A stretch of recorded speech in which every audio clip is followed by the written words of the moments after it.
Urgente, a Selic acabou de cair, saiu de 14,25% e foi para 14% ao ano, quarto corte seguido desde março. Pode parecer pouco, mas a verdade é que essa decisão de hoje traz impactos profundos para você que investe e para você que está devendo também. Então, a minha promessa hoje é fazer para você o melhor vídeo de análise econômica desse assunto que você vai encontrar aqui no YouTube para valer o seu dinheiro e também o seu like. Obrigado por isso, obrigado pela confiança no nosso trabalho de sempre.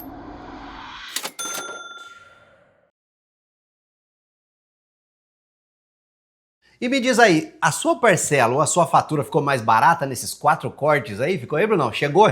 Mudou nada, não. No papel o juro caiu, né? Mas na vida real, meu amigo, eu desconfio que nem chegou aí em você. Porque olha que bizarro, durante esse ciclo de corte de juros oficiais, o que aconteceu na vida real? O juro que o banco cobra de você chegou a 64% em junho. Subiu 4,6 pontos em 12 meses. Isso porque as famílias não estão dando conta de pagar suas dívidas. A inadimplência do sistema financeiro ficou em quase 5% em junho, o nível mais alto dessa série que começa em 2011. O endividamento das famílias, que é o tanto de dívida em relação à renda de um ano inteiro, está em quase 50%. Sem contar o comprometimento da renda. De cada R$10 que entram na casa, quase 3 saem direto para o banco antes de você comprar qualquer coisa. O rotativo do cartão, aquele jurão de quem paga a fatura pela metade, estava em mais de 430%, meu amigo. Livre. 30 vezes a Selic sobra, é uma coisa pouca. Nossa senhora. Então a pergunta é essa, né? Se o juro básico está caindo, por que cargas d'água a conta do brasileiro está apertando, hein? Por quê, Brunão? De acordo com os dados oficiais, a gente está despiorando, sim, senhor. Ah, é? Olha aí, ó, a inflação oficial, o IPCA, fechou em junho em 4,64%. No acumulado de 12 meses, caiu com relação ao mês anterior. E olha a linha do gráfico descendo aqui no site Investidor 10. Imagina se as contas públicas estivessem em dia. Vamos falar disso também, porque não é fácil não, né, Bruno? Então... Que explica esse jurão aí que a gente tá falando. Mas ainda olhando o lado bom da coisa, veja como isso é bom para você, ó. O dólar na casa de 5,10, que ele segura o preço do combustível, do trigo, do eletrônico, de tudo que a gente compra lá de fora. E semana passada o Banco Central americano parou de mexer os juros lá fora, o que tira um pouco da pressão aqui no nosso caso. Inclusive quebrando a tradição da Super Wednesday, né, Bruno? Super quarta. Não teve, hoje não teve, né? Foi semana passada. O anúncio dos juros americanos não casou com o nosso aqui, como costuma acontecer de vez em quando. E os dados do governo trazem um mercado de trabalho espetacular, veja você. A gente aqui reclama todo, Bruno. Ah, é? Melhor momento da série histórica, meu amigo, de acordo com a margem de erro do IBGE, claro, né? Desemprego de 5,4% no segundo TRI, 103 milhões de pessoas ocupadas, renda média de R$ 3.738. Lembrando, o IBGE considera ocupado o cara que trabalhou pelo menos 1 hora na semana, mesmo que seja informal. O que você acha disso, hein? E sim, R$ 3.700, se você ganha isso, você é classe média no Brasil. Pensar que antigamente a classe média tinha carro, tinha casa, né, Bruno? Então. Hoje parece impossível isso, mas é papo para outro vídeo que a gente falou aqui em cima. Hoje tem um cachorro caramelo que fala que não é teu ainda, mora na rua. Isso aí, Bruno. Ainda não tem grana para levar no veterinário nem comprar ração, né? De jeito nenhum. Olhando esses dados do governo, a gente poderia até dizer que o corte faz sentido, não é não? O problema é que o Copom decide o juro olhando para os próximos 12 meses e é aí que a coisa fica esquisita. Acontece que o próprio mercado projeta uma inflação de 5,03% para esse ano. A meta do Banco Central é 3%, com um teto de 4,5%, ou seja, o Copom acabou de cortar os juros sabendo, ou pelo menos tendo graves indícios, que a inflação vai furar o teto na meta no fim do ano. É, parece uma cadetada isso aí. Não é, Bruno? O que você acha? Escreva aqui nos comentários para ver se você concorda com isso. Tem um negócio que chama eleição chegando aí. Pois é, Bruno. Exatamente por isso. Vamos ver como que impacta a Selic até o fim do ano já, considerando a eleição. Bem lembrado. Para 2027, a projeção é 4,22%. O Banco Central chama isso de expectativa desancorada, que é um economês aqui para dizer que ninguém mais está acreditando na meta. Dias atrás, o presidente do BC, o Galípolo, ele disse com todas as letras que a economia está aguentando bem demais e que as expectativas desancoradas pedem um juro apertado por mais tempo do que o mercado espera. E dias depois, ele cortou. Você entendeu?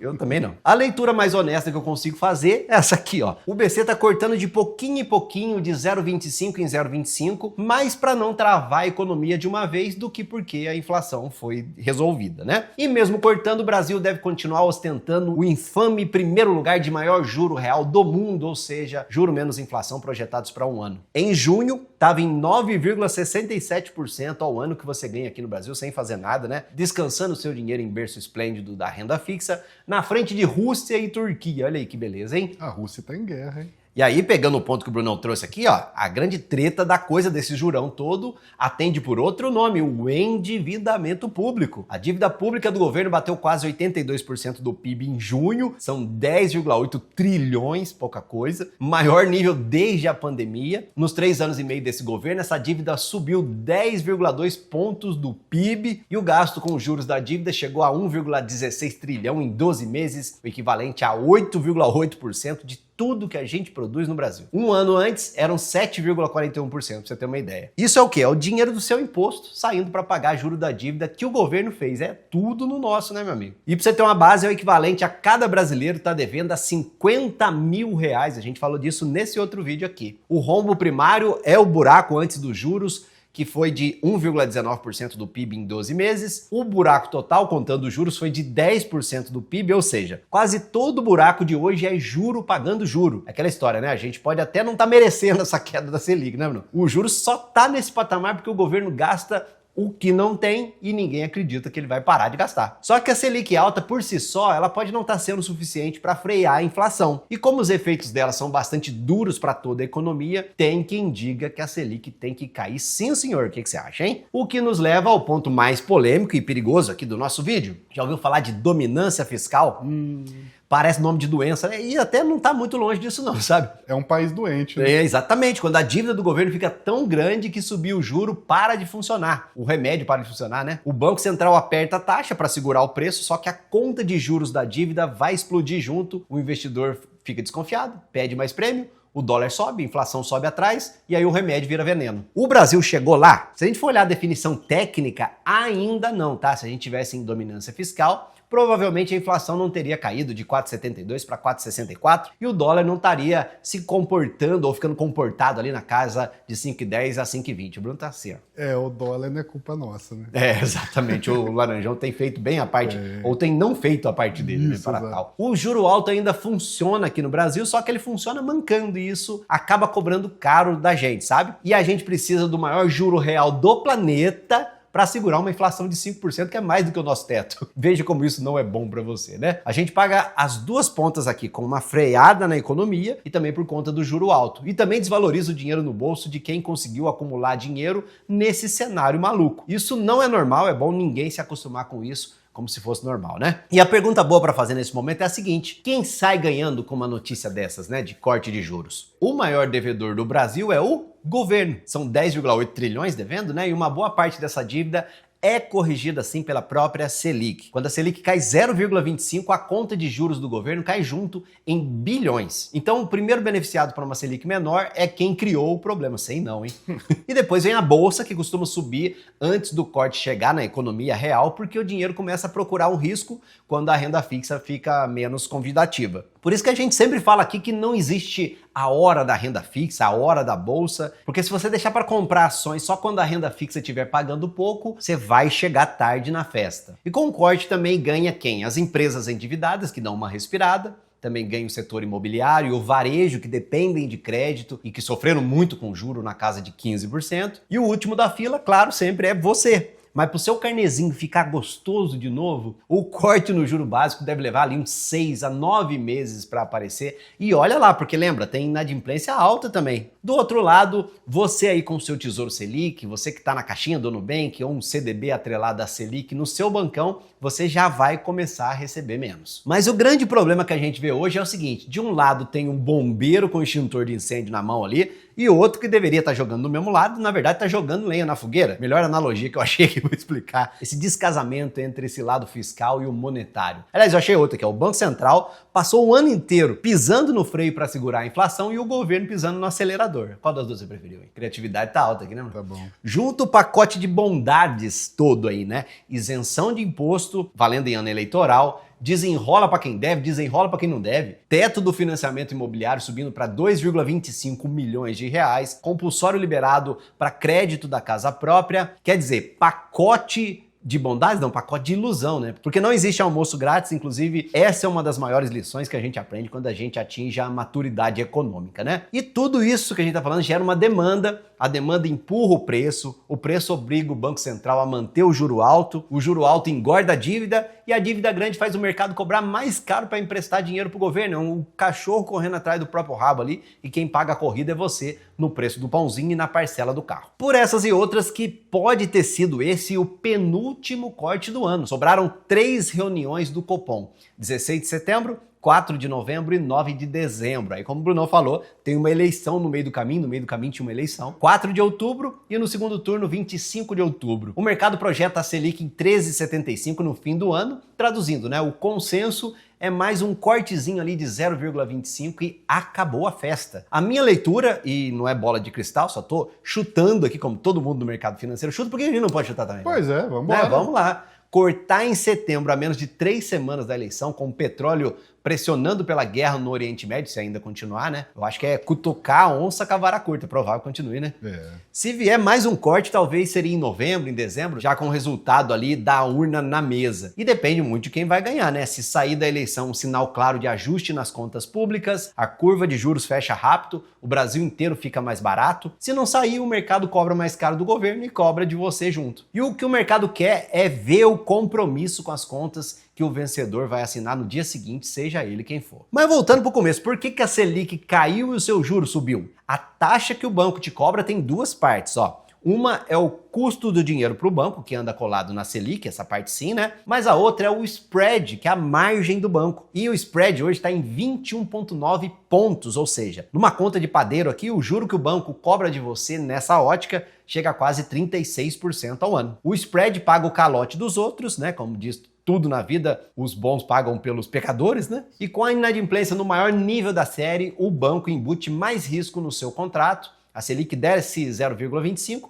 mas o risco está subindo junto. Então, o resultado é que a sua taxa sobe mesmo com o juro básico caindo. E uma coisa que muita gente confunde é quando a gente fala de financiamento imobiliário. Ele não segue a Selic, tá? A maior parte do dinheiro da casa própria vem da poupança, que a gente vai falar mais já, que paga 6,17% mais TR por lei. Por isso que a Caixa consegue financiar o imóvel na faixa de 11% ao ano com a Selic a 14%. Ou seja, quando a Selic cai, a sua prestação da casa quase não sente, quando sobe também não. O que muda de verdade é o quanto de dinheiro tem disponível para emprestar, porque com o juro alto o brasileiro tira dinheiro da poupança e põe onde rende mais. Ou pelo menos é o que devia ser, não é não? Ou você não é inscrito aqui? Meu Deus do céu, né? Mas vamos pro prático agora. Eu vou do menos importante pro mais importante, então fica comigo até o fim, porque a gente sempre deixa o melhor pro final. Tirando o tigrinho, título de capitalização, consórcio, a poupança continua sendo o pior lugar do Brasil para o seu dinheiro. A gente acabou de ver, né? Você ganha pouco porque você está bancando o juro menor de quem quer construir. Faz a conta comigo, ó. 100 mil parados. Na poupança, considerando a remuneração atual de 0,5% ao mês mais TR, daria algo próximo de 8.400 no ano, sem imposto de renda já, né? Na renda fixa, rendendo 14 por ano, seriam 14 mil brutos, mesmo tirando 17,5 de imposto de renda, sobraria para você cerca de 11.550, 3 mil reais a mais de diferença. Eu não sei quão rico você é, né? Mas 3 mil é 3 mil, né, meu amigo? Uma viagem na família. E imagina isso por anos, imagina mantendo 2 anos, que a alíquota cai para 15%, né, da renda fixa. É o que a poupança está cobrando de você pela preguiça de trocar de lugar. Não, e é ridiculamente fácil. Exatamente, um título do Tesouro Direto, um Tesouro Selic, é mais seguro que a poupança. E mais, a poupança tem a regra do aniversário. Se você depositar dia 5 e precisou sacar dia 28, rendeu 0. Já num pós-fixado, o dinheiro rende todo dia útil e você tira quando precisar. Se você tem dívida cara, o melhor investimento do Brasil qual que é? Quitar a dívida, né?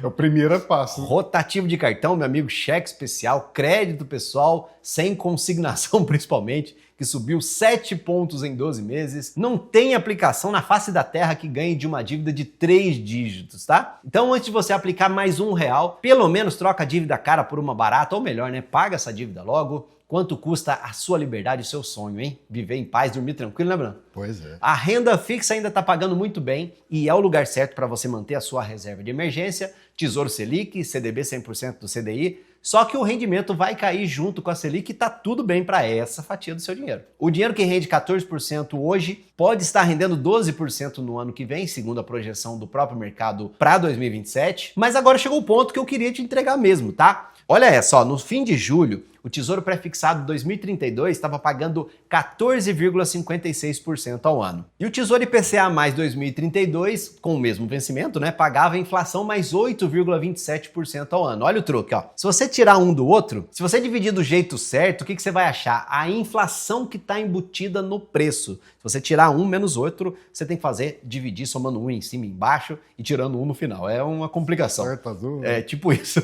Bota Nazaré na tela. O que importa para você é quase 5,8% ao ano de inflação embutida nessa conta aqui, todo ano até 2032. E a meta da inflação do Brasil é 3%, ou seja, o mercado está apostando dinheiro de verdade em quase o dobro disso por 6 anos seguidos, atravessando o próximo governo inteirinho, inclusive. Isso é o mercado dizendo para você, com dinheiro na mesa, que não acredita que o Brasil vai controlar a inflação nem depois da eleição, ganhe quem ganhar. Agora, olha o que isso vale para o seu bolso. Se o mercado estiver certo e a inflação ficar perto de 6%, o título de inflação vai te proteger, porque a correção acompanha o IPCA. Se o mercado estiver errado e a inflação cair de verdade, você cravou 8,27% de juro real, uma taxa que quase nunca aparece aqui no Brasil. E juro real de 8% ao ano dobra o seu poder de compra em uns 9 anos, já limpo de inflação. Isso não existe em nenhum país desenvolvido do mundo. Então faz assim, ó, entra no site do Tesouro Direto, olha a taxa do prefixado e a do IPCA do mesmo vencimento,